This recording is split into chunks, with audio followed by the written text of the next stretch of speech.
जय भीम दोस्तों, नमो बुद्धाय। मैं हूं विजय गौतम, आपका स्वागत करता हूं आइडियाज़ ब्लड ग्रुप में। आप लोगों के साथ आज इस बात की चर्चा करूंगा, मायावती जी और चीनी मिल का घोटाला।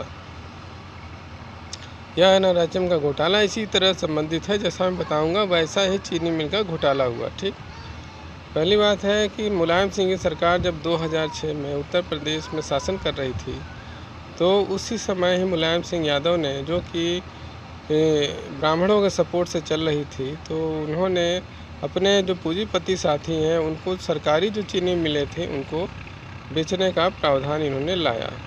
तो सरकारी मिलों को बेच दिया इन्होंने। मुलायम सिंह यादव ने अपने साथियों को, राजा भैया जैसे आतंकवादियों को भाई बेचा।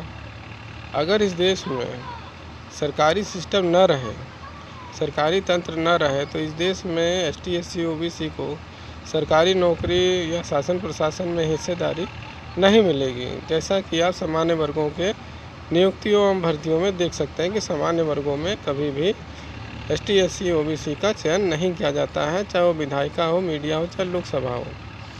लोकसभा में जो आरक्षित सीटें होती हैं वहाँ पे केवल आरक्षित लोग आते हैं, और जो सामान्य सीटें होती हैं वहाँ पे केवल सामान्य बिरादरी के लोग, मतलब जो ब्राह्मण बनिया ठाकुर हैं, वो लोग जाते हैं। लेकिन वो लोग कभी भी सामान्य सीटों पर ST SC का भर्ती नहीं करते हैं, ना OBC का करते हैं। तो साथियों, हम चीनी मिल की तरफ बढ़ते हैं। चीनी मिल बंद कराने का कारण क्या है? मुलायम सिंह द्वारा चीनी मिल बेचा गया अपने धन्ना सेठों को, जो कि भाजपा की सरकार से चल रही थी, यानी भाजपा की मदद से चल रही पार्टी थी, समाजवादी पार्टी। मुलायम सिंह यादव ने चीनी मिल बेच दिया।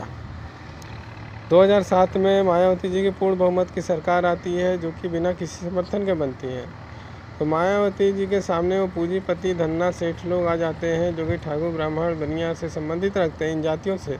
और जो केंद्र में चल रही सरकार रहती है वो भी ब्राह्मणों की कांग्रेस पार्टी की सरकार रहती है।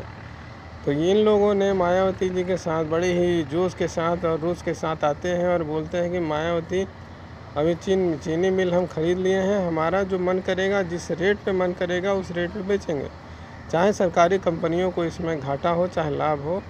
मायावती जी ने वो चीनी मिलें जो धन्ना सेठों द्वारा खरीदी गई थी उसको बंद कर दिया, उसको सीज कर दिया।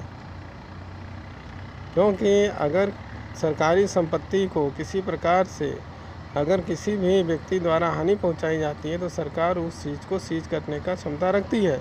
तो मायावती जी ने उन पूंजीपतियों और धन्ना सेठों द्वारा, उन जातिवादियों के द्वारा जो चीनी मिल खरीदी गई थी उसे पूर्ण रूप से बंद कर दिया। तो यहाँ के जितने भी OBC और कुछ शेड्यूल कास्ट के लोग हैं, वो सोचते हैं कि मायावती के समय में चीनी मिल बंद करा दी। अब इनको कौन समझाएगा? ये तो गधे ही रहेंगे। अगर कोई प्राइवेट कंपनी, मान लेते हैं सरकारी अगर कंपनी है, सरकारी चीनी मिल है, अगर वो आपको 5 रुपये में अगर पिरवा के दे रही है या चीनी बना के दे रही है, ठीक है, अगर कोई भी पूंजीपतियों की पार्टी हो या उनके लोग हो चीनी मिल खरीद लेते हैं, वो 4 रुपये में अगर देंगे, तो क्या होगी? कंपनी जो सरकारी रहेगी वो डूब जाएगी। लोग यहाँ प्राइवेट कंपनियों में आएंगे, गन्ना की पिराई करेंगे और चीनी लेंगे। इससे क्या होगा? सरकारी जो संस्थाएं हैं वो कमज़ोर होंगी, जिससे कि वो प्राइवेट हाथों में अपने आप चली जाएगी। तो इस देश का जो ब्राह्मण है वो यही चाहता है कि इस देश में हम प्राइवेटाइजेशन कर सकें, जिससे कि सरकारी तंत्र को हम कमज़ोर कर दें। और मनमानी रेट, यदि सरकारी सिस्टम थोड़ा महंगा दे रहा है, जैसे BSNL महंगा देता है, आप उसकी जो वैलिडिटी रहती है, उसका कॉल टाइम होता है, इंटरनेट टाइम होता है, BSNL महंगा देता है। तो जैसे BSNL हो गया, BSNL का जो रेट है, जो चार्ज है, वो ज़्यादा होता है।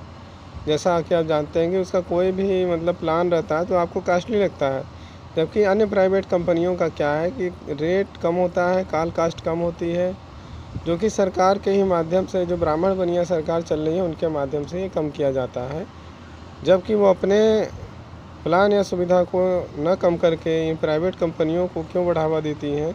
जानते हैं कि प्राइवेट करने पर यहाँ पे आरक्षण नाम की जो चिड़िया है वो उड़ जाएगी, और सरकारी कंपनियों में आरक्षण जो मिला है वो प्राइवेट कंपनियों में नहीं मिलता है। इसी वजह से BSNL को बर्बाद करने वाले ब्राह्मण, इस देश के RBI को कंगाल करने वाले ब्राह्मण और उनके साथी है ठाकुर बनिया को छोड़ नहीं रहा हूँ, ये उसमें सम्मिलित हैं, ये सब उसमें मिले हुए हैं। तो उनकी जब रेट प्राइस कम होंगी तो यहाँ के लोग ज़्यादा खरीद पाएंगे।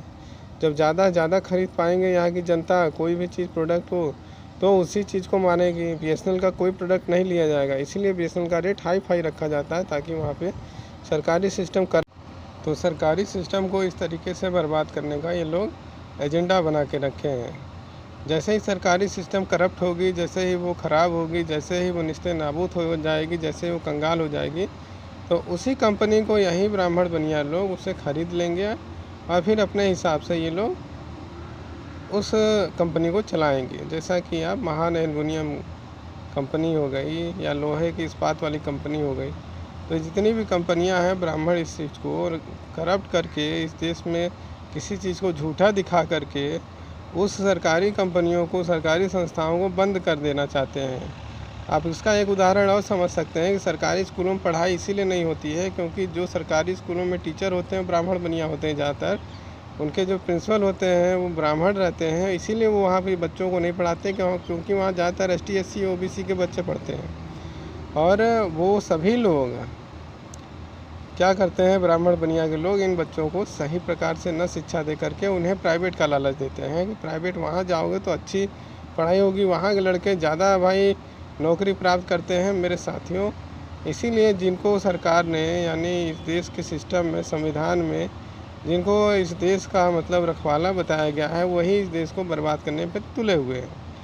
तो इसीलिए कहता हूँ कि जो बैठे हुए जो सरकारी सिस्टमों में, चाहे वो मास्टर हो, चाहे प्राध्यापक हो, चाहे HOD हो, ये लोग सरकारी सिस्टम को करप्ट करके क्योंकि उनको ब्राह्मण बनिया के द्वारा जो पेमेंट मिलता है, सरकार द्वारा पेमेंट मिलता है, उससे तो खुश रहते हैं।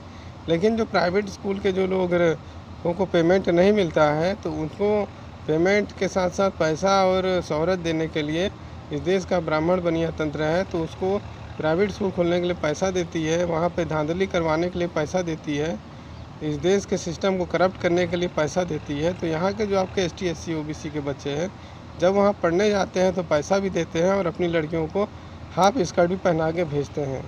वहाँ के जो अश्लील मास्टर हैं अश्लील हरकत करने से नहीं चूकते हैं। इसीलिए मेरे दोस्तों, मेरे साथियों, जो भारत के मूल निवासियों हों, इस चीज़ को समझो कि इस देश को करप्ट करने वाले और कोई नहीं। इस देश में जो विदेशी ब्राह्मण सदियों से राज कर रहा है, 1000-1500 साल से राज कर रहा है, इसको जब तक आपको ख़त्म करना है तो मिलजुल के ही ख़त्म किया जा सकता है। यदि आप सोचें कि अकेले कर लें तो अकेले नहीं हो सकता है। ये जो लॉकडाउन में पब्लिक को परेशान किया जा रहा है ना, ये बहुत ही ज़्यादा दुखद है और सबसे ज़्यादा बहुजन समाज के लोगों के ऊपर ये आपदा आई है। इससे ब्राह्मण बनिया को कोई मतलब नहीं है, वो तो हाथों से अपने हाथ को भाई सैनिटाइज कर ही रहे हैं, आराम से धो रहे हैं और गरिया रहे हैं कि OBC वाले, ST SC वाले, इन लोग की वजह से देश बर्बाद हो रहा है। सुप्रीम कोर्ट गलत निर्णय ले रहा है मेरे साथियों।